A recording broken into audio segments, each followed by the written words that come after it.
Welcome back to the deep dive. Today, we're tackling something huge, maybe the biggest resource drain out there for creators, for marketers, really anyone trying to build an audience online. Yeah, social media paralysis, it's real. Exactly. Our mission today is figuring out how to navigate this really complex, often kind of chaotic world of digital platforms. We want to do that without getting buried under info overload or, falling into that resource dilution trap. Which is so easy to do. Right. So when we talk about the size of this social media universe, let's say for 2025, context is everything. Our sources are saying there are, 23 or more major platforms actively used around the world? At least. Yeah. Yeah, and these aren't just like small niche forums. We're Yeah. talking platforms where huge global audiences spend their time, their attention. And their money. And definitely their money. It's the sheer scale that creates this strategic problem, honestly. I mean, you look at the user count, it's over half the planet. Yeah. A mind-boggling 5.42 billion global users are online. So the impulse, the natural one, is I got to get a piece of that pie everywhere. But that's, well, it's usually disastrous. Okay. But our mission today is different. We're digging through this source material, looking for those strategic gold nuggets. We want to help you, the listener, figure out where to actually focus your very limited energy. Right. This deep dive, it's really about strategic triage. It's not about finding more platforms. It's about finding and mastering the right one for your specific goals. Time to trade that scattergun approach for some surgical quality. Okay, let's unpack this. Let's start with a reality check.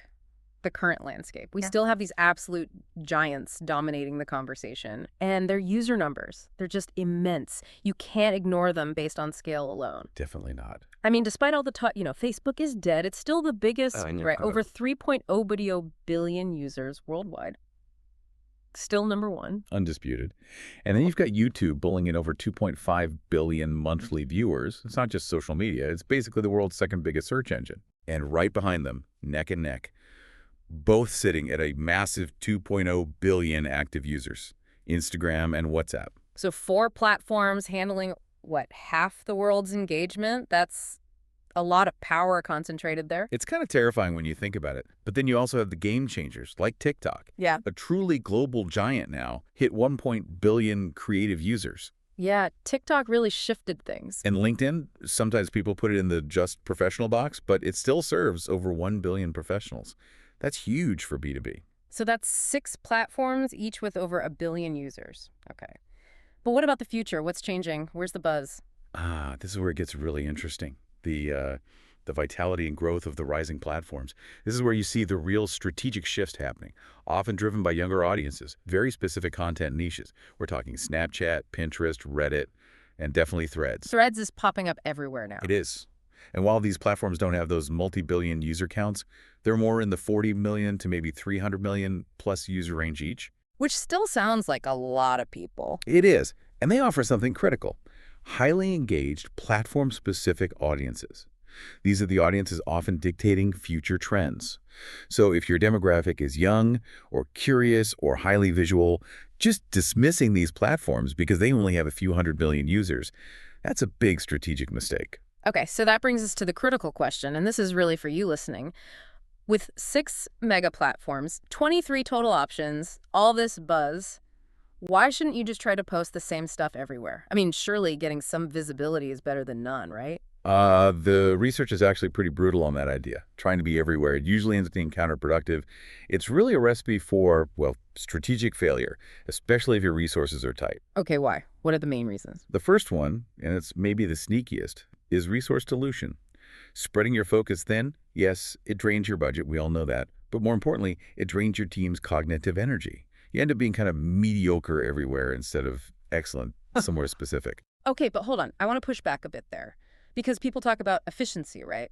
Repurposing content. Like if I film a really good interview, I can grab quotes for LinkedIn, slice up 15-second clips for TikTok, use the audio for YouTube. Isn't that a standard budget hack? Doesn't that kind of negate the dilution risk? That's a really common question, a good one. But the data suggests that true efficiency, like real effectiveness, is pretty rare when you do that. And repurposing often fails because of the second big reason, platform-specific demands. Oh, okay. You just can't use the same style everywhere and expect it to land. What works on TikTok, the quick cuts, raw feel, native humor, it looks totally polished and out of place on LinkedIn. LinkedIn demands that thought leadership, that structured professional insight. Very different vibe. And there's this hidden cost, too, the cognitive switching cost. You spend your morning trying to be witty and quick for TikTok, then your afternoon trying to be super professional for LinkedIn. That split focus, it pretty much guarantees mediocrity because you're never fully diving into the unique tone and format needed for the one channel that truly matters most for a specific goal. Okay, that makes sense. And the third reason? The third one hits the bottom line, hard. It's inconsistent messaging. When we talk about ROI vanishing when your focus is spread thin, we mean you might spend, say, $10,000 across 10 platforms just for vague visibility metrics. Instead, you could spend maybe $5,000 on one focused platform and generate $15,000 in direct, measurable sales. Diffusion turns potential profit into just generalized cost. Right, okay. So that paints a clear picture of the problem. Let's move to the solution. The first strategic step, the first guardrail we put up, is defining your clear campaign objective. That seems critical for filtering all these platform choices. Exactly. If you know what you want to achieve, the sources give pretty clear guidance on the best platform choice. This is where you match your intent to the right environment. So how does that break down? Give us some examples. Okay, so if your main goal is simple, brand awareness, just getting your name out there, maximum visibility, recognition, you go where the crowds are, that means the platforms with that broad, undisputed reach, Facebook and Instagram. That's a pure scale play. Makes sense. But what if my goal is engaging Gen Z? Okay, Gen Z engagement. Now, the strategy shifts dramatically. You're thinking about future relevance here. You absolutely have to focus on platforms where younger audiences hang out, and that means TikTok and increasingly Threads. Why those specifically? Because Gen Z demands that authentic, trend-driven, creative content. It often feels less polished, more immediate. They reward spontaneity, not necessarily high production value. Okay. What about business to business? Right, if you're looking for B2B lead generation, getting those high-quality business contacts, the choice is still overwhelmingly LinkedIn. It's just unmatched for connecting with professionals, finding decision makers, validating your expertise. And finally, selling products, especially visual ones. Yeah, for visual product sales, you got to focus where the products look best and the path to purchase is shortest. So that's Instagram and Pinterest. They excel at showcasing items with great visual storytelling. And they make it easy to go from ooh, pretty to add to cart with built-in shopping features. Okay, that sets the stage perfectly for step 2 then. Once you know what you want to achieve, you have to get surgical about who you're talking to. The platform choice has to align completely with where your audience actually spends their time. You have to ask yourself, where are my prospects actually hanging out online? Exactly. And the demographics we have from the source material give you an immediate lens on that. For instance, that big chunk of people with high engagement, lots of purchasing power, the ages 25-34 group, they still dominate Facebook and Instagram. Still the core for many businesses then. For sure. But what I find genuinely fascinating is how Facebook holds on to the older demographic. Those ages 55 plus F, they primarily stick with Facebook for community connection, sharing with family, friends. Yeah, my parents are definitely on Facebook more than anywhere else. Right. And our sources confirm it's not about chasing trends for them. It's about that core community function. Smart marketers tap into that genuine need for connection. They don't just treat them like some legacy audience. Okay, here's where it gets really interesting, especially thinking about future growth. The source highlights Gen Z, ages 18-24. They gravitate hard toward that trend-driven, authentic content on the newer, faster platforms. TikTok, Snapchat, and Threads. Intensely, yes. So if your future audience is young, you absolutely have to commit to the content demands of those spaces. Ignoring them is like ignoring your growth pipeline for the next 10 years. Pretty much, yeah. You have to be where they are speaking their language. Which brings us right to the core strategy, the main takeaway here. Pick the one platform that matters most. Take that clear objective, match it to your audience demographic, and then pour your resources, your creative energy into that one place until you dominate it. That's how you get big impact instead of just making minor noise everywhere. And this isn't just theory, right? You mentioned evidence. Oh, yeah, absolutely. We have concrete examples showing that this intense focus pays off. Massively. And not just in vague metrics, but in actual quantifiable ROI. Okay, give us an example. All right, take the Fit Style Athleisure brand mentioned in the sources. They achieved a staggering 340% ROI. How? By focusing exclusively on Instagram shopping ads. Wow, 340%. How did they do that specifically? Well, they didn't waste time trying to get generic video views across 10 platforms. They mastered Instagram's native commerce tools, High-quality visual assets, streamlined checkout links right there in the poster story.